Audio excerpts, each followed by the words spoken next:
Hey everyone, welcome to r/Am I the Jerk. In this episode, OP has recently bought a home, but instead of being able to enjoy the feeling of being a new homeowner, OP instead has to deal with a stubborn and super particular neighbor who wouldn't know what fun is, even if it bit him.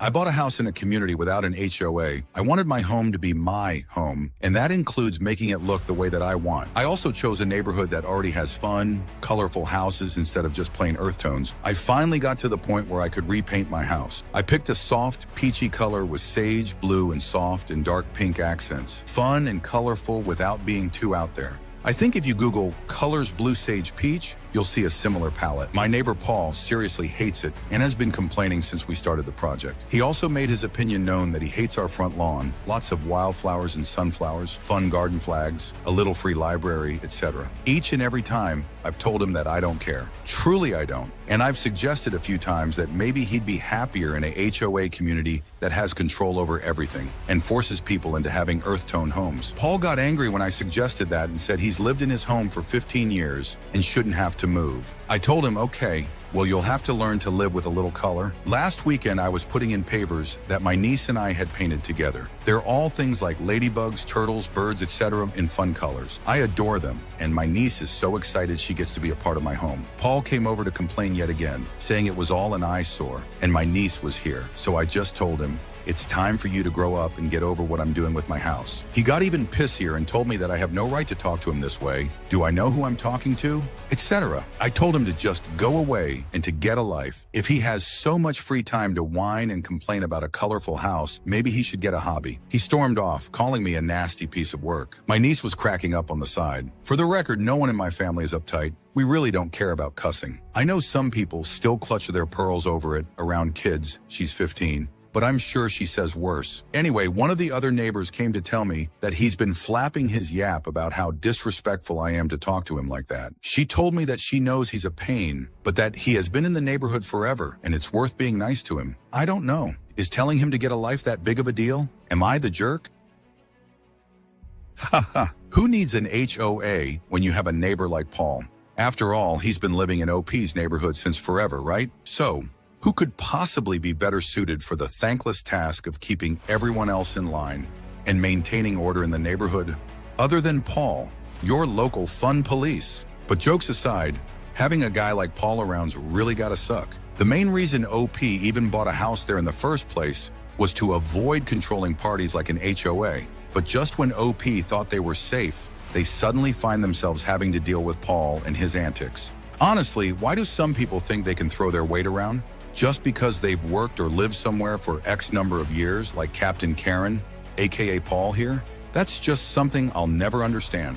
Anyways, OP, you get a 0 on the AITA scale. People like Paul almost never seem to learn their lesson, while others try to be nice, or at least somewhat civil with them, let alone understand that they really need to mind their own business. But once they push someone far enough and cause them to snap, then they want to act like victims and try to win sympathy they don't deserve from anybody willing to give them the smallest bit of attention. Hopefully, after Paul's got all his complaints out of his system, he'll decide to stay clear of you from now on, OP. Recently got married to my long-term fiancé. She and my mom have never really gotten along. I always hoped things would get better after the marriage. My mom invited us over for dinner, which was supposed to be our first meal as a married couple at her house. Now, my wife is a vegan. She was a vegetarian before, but switched to vegan a couple months ago. My mom knows she's a vegan, despite that my mom didn't prepare a single vegan dish for her, except a soggy-looking salad. Even the veggie soup, she added chicken broth to it to make it tastier. The rest was all non-vegan stuff like mac and cheese, fried chicken, jambalaya, and banana pudding for dessert. All things my wife can't eat. I told my mom we were going to leave before dinner since there was nothing for Olga, my wife, to eat. My mom said she could just pick the shrimp out of the jambalaya and eat the salad.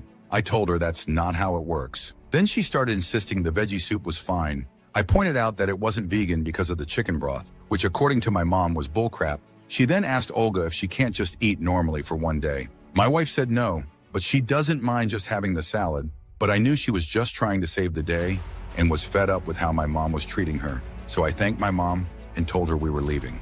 My mom freaked out. She blamed us for being disrespectful. She said she spent hours cooking all that food for me. I told her that's the issue. She should have thought about Olga too. My mom said I was exaggerating because it's not like she's allergic or anything. Am I the jerk? Sheesh. What in the world was OP's mom thinking? For her to have gone out of her way to not make a single dish, except for a pathetic excuse for a salad for her daughter-in-law, is not a good look.